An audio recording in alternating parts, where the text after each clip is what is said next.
Okay, so I'm going to be going over this new Python version of ProcessNet and kind of starting from scratch. So if you don't know programming or don't know Python, I'm going to kind of start from the very foundation. Quick summary, this will be a pretty quick presentation, but these are the points I want to hit. So covering at a very base level what Python is, how the Python ProcessNet compares to the Visual C# or Visual Basic versions of ProcessNet. And then going over what ProcessNet can do in general. I'll do a live demo showing an example that I think was suggested by a customer, and then I'll point you towards how to get started, where the relevant documentation is, and things like that. Okay, so from the very beginning, Python is a general purpose scripting language. So it's used really commonly in like data analysis, data processing. It's an interpreted language, which means there's no compiler. You basically have a text file and you use Python to run it, and it handles all of like the nitty-gritty stuff behind the scenes for you. So it can be a really easy language to get started in, and it can be an easy language to like prototype code in. So you might have a long-term goal of writing a C# ProcessNet application, but you can sort of prototype minor functions or components of it using the Python area. The syntax is pretty straightforward. There's obviously going to be some quirks like any language, but it's a quite readable language, and I think it's really easy to get started with if you have never used programming or never used Python before. This might be my favorite part of the language. I'm a huge Python fan, and it's a super widely used language, so it's very Googleable, for lack of a better word.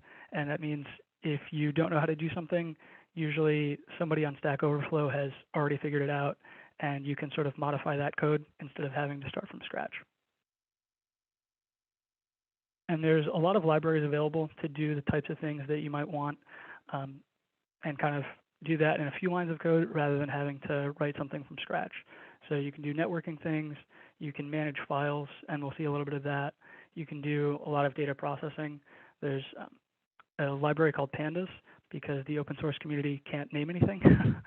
But it's a really nice environment for doing a lot of data processing. You can build GUIs, though if you want to do a lot of GUI work, I'll mention this later, it's probably better to do in C#. And you can do plotting, and part of that is sort of included with Pandas for the data processing. Now, how does it compare to C# or Visual Basic? So to begin with, when you're running C# or Visual Basic ProcessNet code, that's really launched from within RecurDyn. So you'll have RecurDyn open, and then you'll click a button there, or you'll use the run area to run an application or run a function. With Python, you can do it external from RecurDyn, and we'll see that as I'm using an IDE to run my code. Now, one sort of downside is that you don't have access to Windows Forms. That's something that's built into Visual Studio, and it's a very approachable way to make simple GUIs or even complex GUIs. Python does have tkinter. That's like the standard library GUI builder, but it's definitely less user-friendly than like the form builder in Visual Studio. So with Python, you get all of the Python data processing libraries. Those might be a little bit harder to find or a little harder to use in something like C# or Visual Basic. And anytime you change something in C# or Visual Basic, you have to recompile it. And if it's a registered DLL at that point, you have to close RecurDyn and reload RecurDyn so it reloads that DLL. With Python, it's really easy to just have a script, make some changes, and then rerun it without registering that application. So it can be, especially for prototyping code, a much easier workflow. And I think in general, if you are not an expert in C# or Visual Basic or programming in general, it's a lot easier to kind of get started. And if you have maybe the person on your team that is a programmer, they can write, a foundational script, and then non-programmers, so to speak, can make small changes to that code very easily because it's a very readable language. So some things that ProcessNet can do, the way I like to think about it is that the ProcessNet APIs or functions essentially allow you to click RecurDyn buttons programmatically. So if there's a process that requires 10 buttons to click in succession, you can just write code to do that for you, and not have to worry about each individual click. And that makes a huge difference when you have to do something a bunch of times. So there's a really good example in the tutorials for ProcessNet where they end up needing to make dozens of contacts, and that's a really tedious process. But with ProcessNet, you can just make a loop and in 10 lines of code create all of those dozens or hundreds of contacts or joints or whatever the case is. So if you have something that's highly repetitive and can be described pretty simply, it's a lot easier to do that in code. Another thing, and there's like templates are available for the plotting environment. So you can do some automation for plotting, but if you want to do something more custom or you want to change it more frequently, you can use ProcessNet to pull data from the plots, from the result data, and then create your own plots that only have the details you care about. So some of it kind of depends on what your exact needs are and whether using a code approach or using kind of the built-in automation and customization tools is going to work better. You can also add commands to the ribbon. So this does apply for both Python and the C# Visual Basic. When you're using Visual Studio, it's going to be easier to use the form builders in Visual Studio than to use like tkenter or PyQt is another GUI builder. But if your organization has some kind of highly customized workflows that need to be done frequently, but there's decisions along the way, you can build custom GUIs that allow you to sort of guide your users along the model creation path or model update path. So there's less effort required to make complicated changes. And kind of going along with that is enforcing best practices. So if, there's having a Word document with here's the instructions for accomplishing this task, that can be kind of tedious to go through. Whereas if you have a guided process using dedicated GUIs, then it's harder to click the wrong button or make a mistake if you're doing that. And another thing that you could do is if you want to validate a model, you can use code to loop through an entire model and make sure everything is set properly, or you haven't forgotten something, and just sort of avoid a complicated debugging process. And with that, I'm going to jump over to Visual Studio, or sorry, VS Code and RecurDyn, and we will sort of see this in action. So the goal for this example is something that you can't really do cleanly using any of the other automation tools. I think you could do it with eTemplate, but it would be a little bit tedious. If you wanted to run the same model across a bunch of different grounds, right? So this ground is defined with an outline, and then the ground is made with an outline here and over here.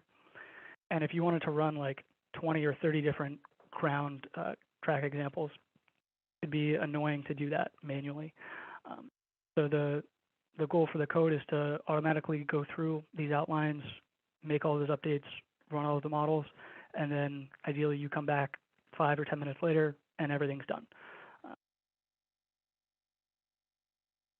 So I ran the full model before this.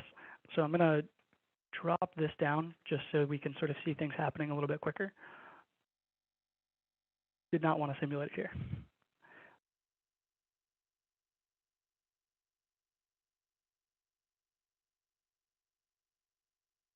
So this is VS Code.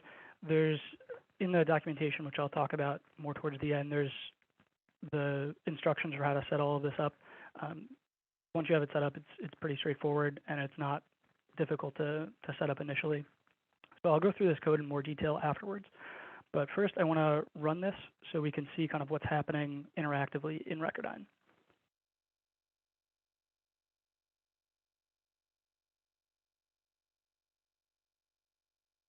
This, we'll see if it starts.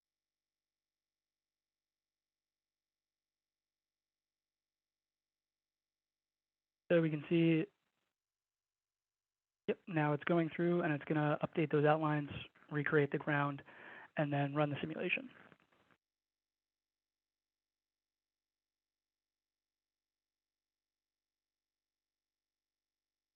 And while this is running through, I'll kind of talk about the other things the application is doing. So it's getting all of the ground data from an Excel workbook. There's a sheet corresponding to each path that the ground has to take. And then it's applying that data to the RecurDyn model, running the simulation, which is what we're seeing right now. Then it goes through, pulls out some sample data. So we'll see that in a second. You could pull out whatever data is actually relevant that you want kind of summarized. And then it saves out an Excel file that only has the results that are of interest. We'll see it go through. We'll watch it do one more, and then I'll go into the code in more detail.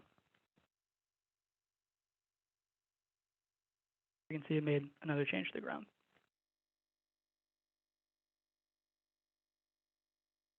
So while that's running in the background, let me go through this, what it's actually doing. So it's reading through this book 1 XLS, which I have here. So this is Pandas code. Like I said, the open source community can't name anything. But it reads this Excel file, parses it out into each sheet, and then runs this run function. So if I scroll up to this run function, it sets some model simulation parameters that we're going to set here so that everything gets put into a single folder, and then I'm going to reset that at the end. It creates a dictionary to store all of my results, and then it goes through each sheet in the Excel workbook, and then it passes it to this make road from DF. That's a data frame. That's what Pandas calls their data objects. So it provides the sheet that I need, and then the ground object. So that's what this dummy body is. Every subsystem in RecurDyn has a dummy body, and that is shown as ground in the GUI. Then it's going to redraw the 3D window so we can see that. That's really more for demo purposes than anything. And it sets the output file name. So if I go into the example folder where all of my results are being saved, each one is named correctly. So this is another thing that if you're doing everything programmatically, you can enforce naming conventions a lot easier than accidentally having typos or something like that. So we see this nominal, and then sample 1, sample 2 goes through all of those. And it runs the actual simulation. There's a couple of different analysis modes. So those correspond to the different simulation modes in RecurDyn. Then it goes through it creates a plot document. So if we look over here, it's creating all of those plots just so it can pull in the data. Because I know what the name is, I set it programmatically, I can grab the rplot file of interest. So as an example, if I just wanted to do post-processing, if I knew what all of my rplot file names were, I wouldn't have to run the simulations with code. I could just be doing post-processing with code if I wanted to. Then it's going to pull out two things from the plot data, the time and one of the reaction forces. This really could have been anything. I just needed something to throw into a results folder. And then this is a Pandas thing again, where I'm just summarizing all the data, what's called a frame, and then adding that frame into a dictionary. So this is going to be used later to write out a summary Excel file with all of the data that I want. Now, if we go up to the make road from DF, at this point I can mention the initialize and dispose functions. These are part of the template that function bay provides, and this is, like it says, initialization code and what I'm going to call teardown code. So it just kind of cleanly opens and closes ProcessNet. This you can sort of just leave in there unless you have a reason to change it. But this make road from DF, what it's doing is finding all of the outlines that are in the ground object, and then it's going to update them to contain the new data corresponding to what I gave it in the Excel sheet, right? So this first section of code really just makes sure that it has enough points to fit all of the data that I'm providing it, and then it's going to go through each point in the outline and set the point values based on what I've provided. Then I have to switch. This is a ProcessNet thing that you'll encounter. You have to change the context that you're operating in. I won't go into detail, but I just have to switch to the ground. This is really changing to body edit mode, basically. And then I'm going to remove the existing road data and create a new one. And then I'm going to switch back up to the main model. And I end up just looping through that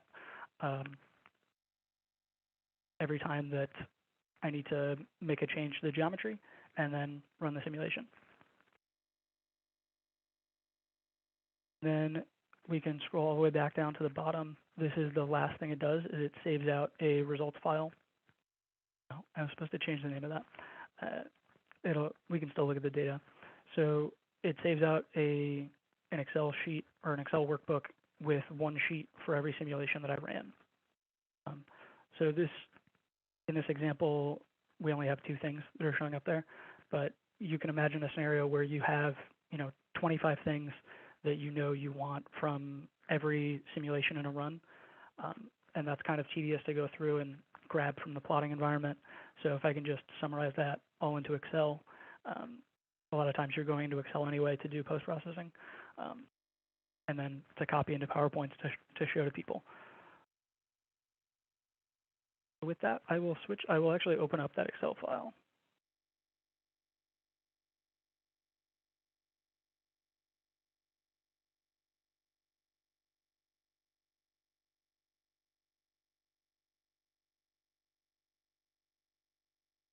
Everything opens on the other window. So we can see that I have the time series and the actual data. So this is the reaction force on one of the track links. Now I could go in and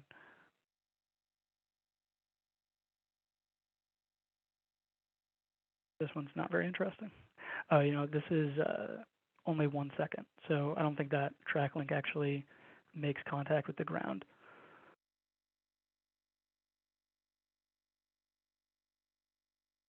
We have the exact same thing for all of these sampling points. And you can imagine that if you had a large series of simulations to run, this definitely makes your life a lot easier. And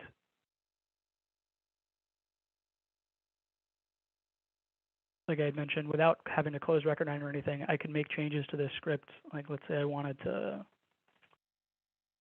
change the actual file that's being written. I can do that and save the file and then go ahead and run it. And it'll do everything all over again. This code assumes that I'm starting with this open.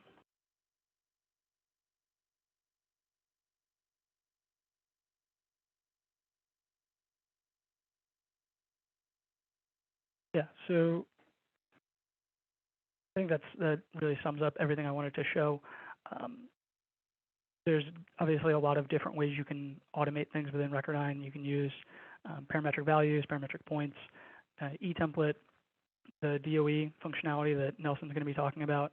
And I think knowing what all the tools are really allow you to choose the best one for the job and then, simplify your modeling life. So with that, I will switch over to how to get started.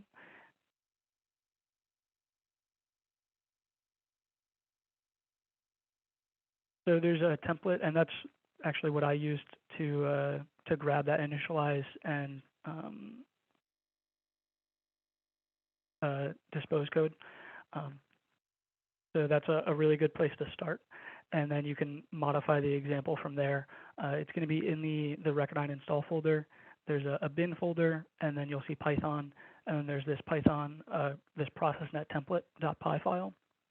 You can open that into VS Code or any editor that you like, and then run it from there and start tinkering around. Really easy to see immediate feedback for what you're doing because you can just run it and see what happens.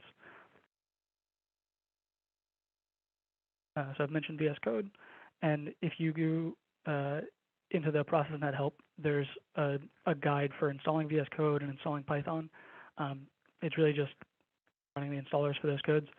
It'll probably take longer to get the IT departments to allow you to install them than to actually get it up and running.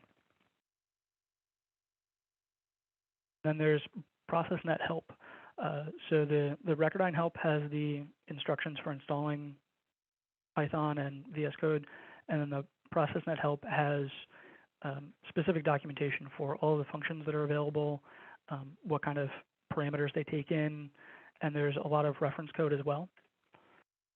So you'll see at the top, and I can, I'll open this in a second. So there's examples for all of the toolkits, and then there's core examples that has everything from the professional area. So these are going to always be available.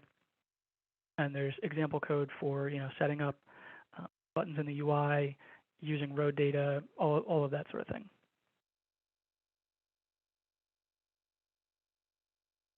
So that quickly, and then we will stop the script.